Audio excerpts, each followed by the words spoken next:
शहर हैदराबाद में friendly policing के मुख्तलिफ प्रोग्राम्स मुनक्किद किए जा रहे हैं ताकि अवाम और पुलिस के दरमियान एतमाद पैदा हो।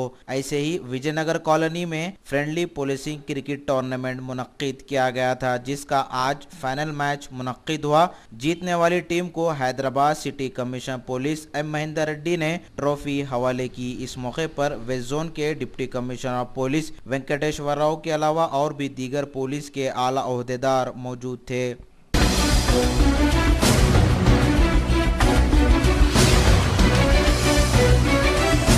बहुत बहुत शुक्रिया।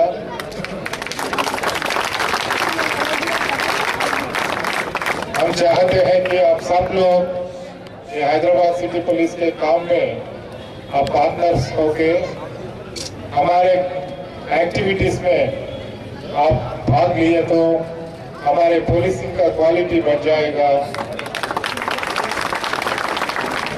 और अपना अपना एरिया में क्या पुलिसिंग का नीड्स क्या है,